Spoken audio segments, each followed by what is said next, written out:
It's loose. What a gorgeous day. Perfect, I think, for a little bit of marketing chat. If you've seen my earlier video, it talks about marketing and where to start, because there is so much, and starting right literally will pave your way. But there are lots of other things to think about, and the further along you move in your journey, and there is so much to think about. So let's try and make it easier. There are a few principles in marketing that you could use. One of them being the marketing mix. There's an easy way of remembering it because there are 4 P's: product, price, promotion, and place. And they all need to work together, and for you to have had some consideration of all of them as a whole, but equally one at a time. So we'll go through them. Product. What's your product? Does anyone even need it? I saw this fantastic example on Dragon's Den, actually.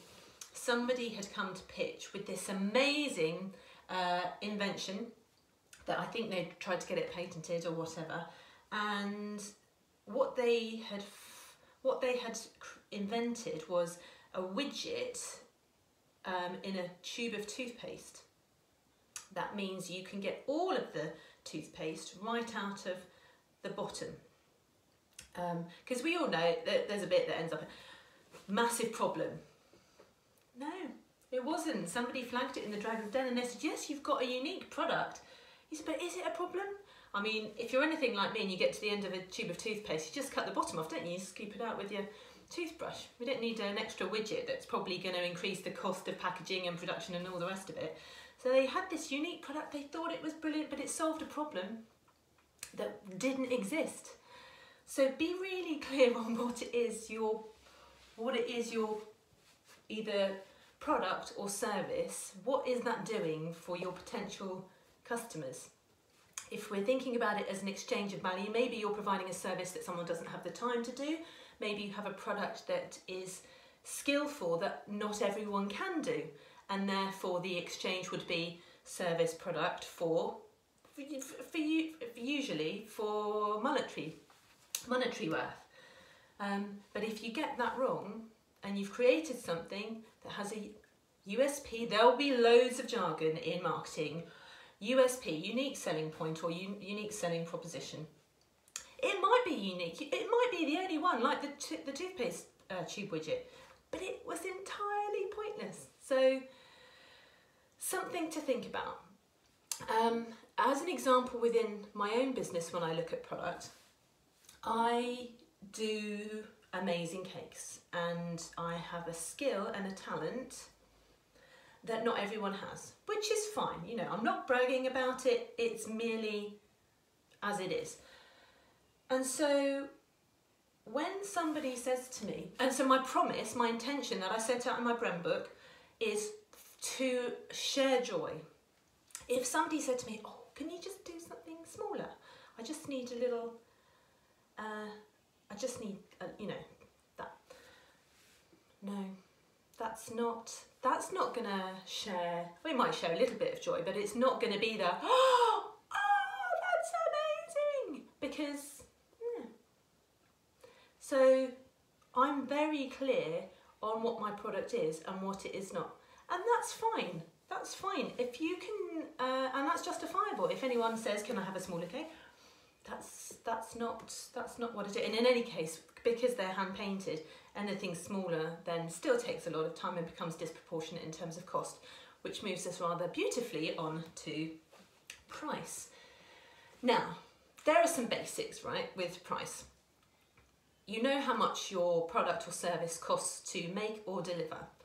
And this needs generally to be something commercially viable, unless you're a charity, but your intention is to make some profit. There's no good knowing your costs and then putting your price cheaper than what it costs you to actually make or produce it. Now, you might have competitors that sell for X amount, which based on your prices might give you this percentage. So then you undercut for I don't know, 50%, you're not making as much money as them, but maybe they've been doing it for longer and they've got a loyal following. If you're going to sell things at a premium, you need to have a product that warrants that extra cost that you're putting to it. All of these things can get quite complex to consider. You know, pricing, I have heard recently of a lot of people that don't know what their stuff cost them to make. Mind blown.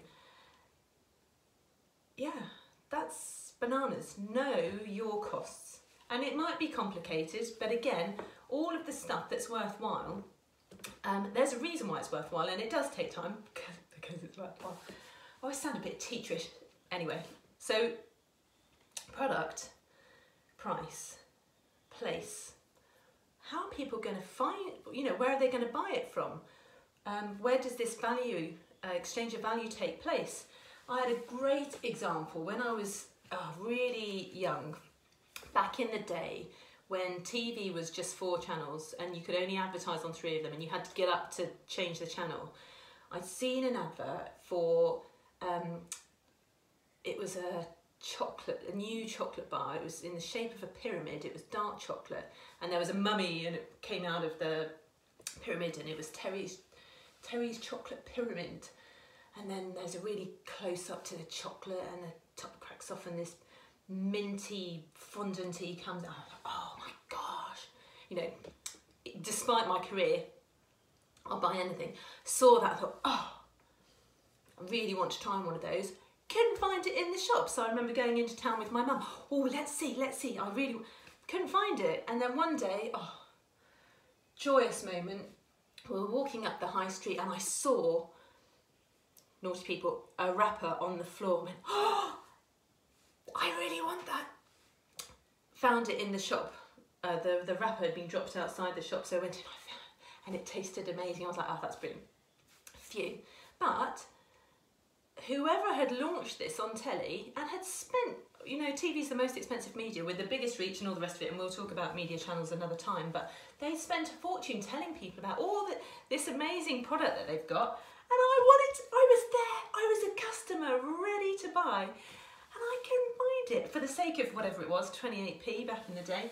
Yeah, I couldn't find it. So if you're going to have a product and you've established your price, and whether it's at a premium or whatever, enough that you're making money because you know your costs, make sure you know where people are going to buy it and consider what that place might look like. If you have a premium product, then the places where you're going to sell that need to reflect that product. And equally, if you've got something that is high volume, and be really mindful as well. I talked in the video about the brand book, you know, marketing where to start. Oh, I lost my train of thought.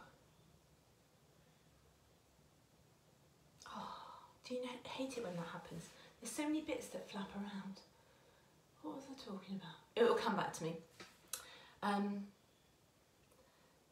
Here's a really fascinating story about placement that I'd heard many, many years ago, and it was about Cadbury's chocolate. Now, if you walked into a sweet shop, there's bright colours everywhere. And if you were hungry or you fancy some sweets or you fancy some chocolate, there was a whole variety to choose. And what Mr. Cadbury did was worked out that for consistency, all of his brand colour palette was purple, because no one was really using purple. But if you imagine in a shop, you go in and purple chocolate bars, you've got the plain chocolate, you've got your fruit and nut, you've got the nutty ones there and whatever else, are all scattered around. And then they're sort of lost in this multicolours. Mr. Cadbury went, I'm going to specify to shops, any shops that are selling my product, that all of my products are lined up together. So that when you walk into a shop, it's not just a mishmash of colours everywhere and there's a purple one over there and there's a purple one over there. You will see a sea of purple, which if you're surrounded by all sorts of yumminess, how are you? Oh, look at that sea of purple. Yes, I'm going to have one. It was a focal point, something very clever that made him stand out, and it was a specification to anyone in his anyone who sold his product in their shops, that you must display them this way. Who even thinks about this stuff? I know, once you start, it's very exciting. So then, now here's a really exciting one, promotion. How are you going to tell people about your product or service? And this is where, this is where it gets really exciting, because you're then talking about advertising and PR and direct sales, and it's good, but there are a lot of options, and a lot of what you will find costs a lot of money. TV, broadest reach, very, very expensive, but you know, it has, well, I'm going to do a separate video. I'm going to do a separate video on promotion, because we have 4 Ps as part of the marketing mix. Within the promotion, you have 5 principles also. So let's spend a bit of time talking about those in detail, but at another time. And it's very hot in here today. But anyway, product, price, place, promotion. Have a think, have a ponder on those.